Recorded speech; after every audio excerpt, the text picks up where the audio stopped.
नमस्कार सर्वांना. श्री स्वामी समर्थ. वटपौर्णिमा सणाची संपूर्ण माहिती आज आपण पाहणार आहोत. हिंदू धर्मातील प्रत्येक सणाला अतिशय महत्त्व आहे. भारतामध्ये प्रत्येक राज्यात एक सण तरी पती पत्नीच्या नात्याला समर्पित असतो. पती पत्नीचे नाते हे प्रेम, विश्वास आणि आदरावर आधारित असते.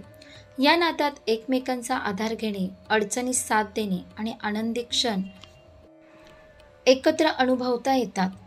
जगातील अतिशय सुंदर नाते म्हणून पती पत्नीच्या नात्याला ओळखले जाते. हे नाते जपण्यासाठी एकमेकांची साथ कायम राहावी, सुखदुःखात कायम ते सोबत राहावे, यासाठी स्त्रिया कायम देवधर्म विविध व्रत वैकल्य करतात. पती पत्नीच्या नात्याला समर्पित असलेला महत्त्वाचा सण म्हणजे वटपौर्णिमा. खास करून महाराष्ट्रामध्ये साजरा होणारा वटपौर्णिमेचा सण हा प्रत्येक महिलांसाठी खूपच खास असतो.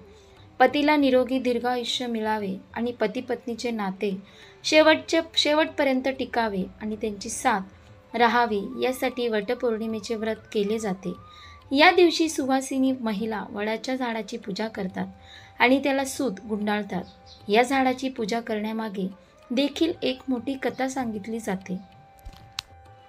आपल्या पुराणानुसार वटपौर्णिमा साजरी करण्यामागे सत्यवान आणि सावित्री यांची एक कथा आहे आणि महत्त्व सांगितले आहे. ज्येष्ठ महिन्याच्या शुक्ल पक्षातील पौर्णिमा तिथीला वटपौर्णिमा साजरी केली जाते. हिंदू धर्मातील प्रत्येक महिन्याच्या शुक्ल पक्षातील पौर्णिमेला खास महत्त्व असते. या पौर्णिमेला वेगळ्या नावाने देखील ओळखल्या जातात. वर्षभरात 12 पौर्णिमा येतात आणि या पौर्णिमा तिथीला उपवास केला जातो.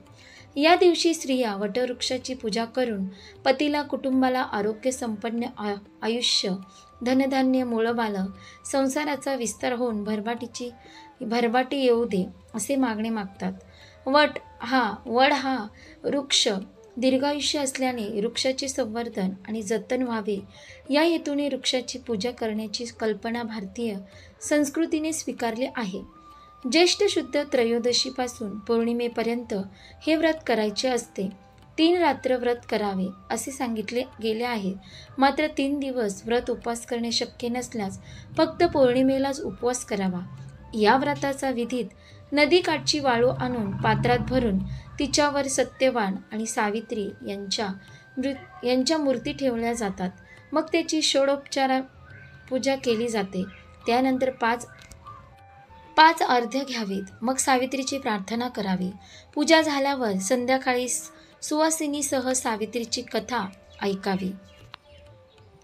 वटपौर्णिमा पूजा साहित्य: हिरव्या बांगड्या, शेंदूर किंवा गळसरी, काळीपोत, अत्तर, कापूर, पंचामृत, पूजेचे वस्त्र, विड्याची पाने, सुपारी, पैसे, गूळ, खोबऱ्याचं नैवेद्य, आंबे, दुर्वा, गहू, सती मातेचा फोटो किंवा सुपारी इत्यादी.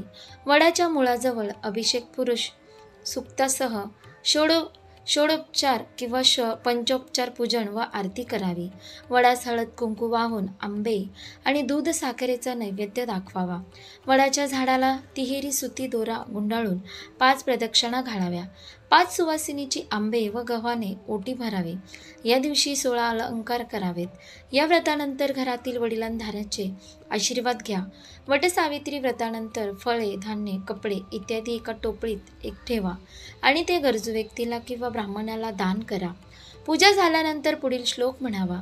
सावित्री ब्रह्मसावित्री सर्वदा प्रिय भाषिणी तेन सत्येन मा पाही दुःख संसार सागरात अवियोगो यथा देव सावित्र्या सहितस्य ते अवियोगो तथास्माक भूयात जन्मनी जन्मनी.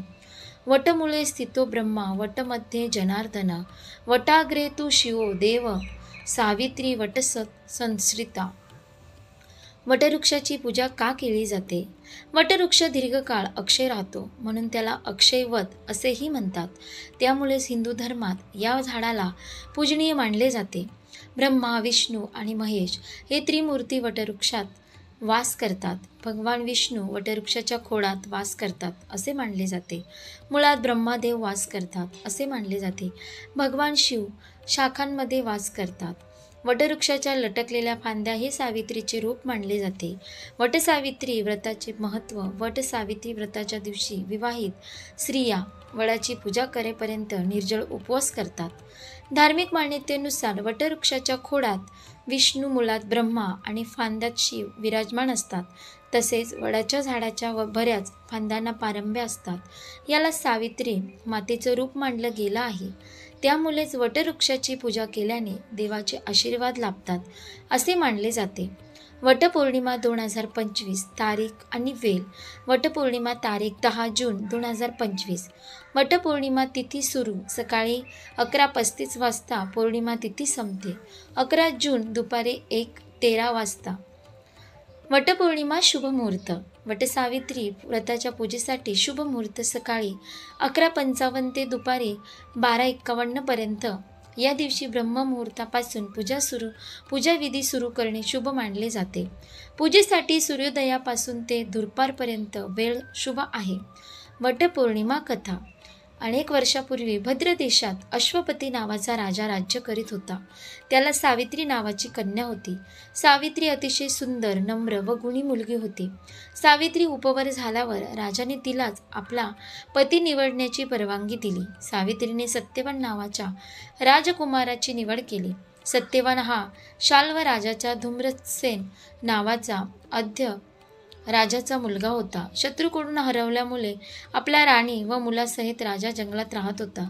भगवान नारदाला सत्यवानाचे आयुष्य केवळ 1 वर्षाचेच असल्याचे माहीत असल्यामुळे त्यांच्याशीच लग्न करू नको असा सल्ला सावित्रीला दिला. पण सावित्रीने ते मान्य केले नाही. तिने सत्यवानाशी विवाह केला व जंगलात येऊन ती नवऱ्याबरोबर सासू सासऱ्याची सेवा करू लागली. सत्यवानाचा मृत्यू जेव्हा 3 दिवसावर येऊन ठेपला तेव्हा तिने 3 दिवस उपवास करून सावित्री व्रत आरंभिले. सत्यवान जंगलात लाकडे तोडण्यास निघाला असता सावित्री त्याच्याबरोबर गेली. लाकडे तोडता तोडता त्याला घेरी आली व तो जमिनीवर पडला. यमधर्म तिथे आला व सत्यवानाचे प्राण नेऊ लागला. सावित्री यमाच्या मागे आपल्या पतीबरोबर जाऊ लागली.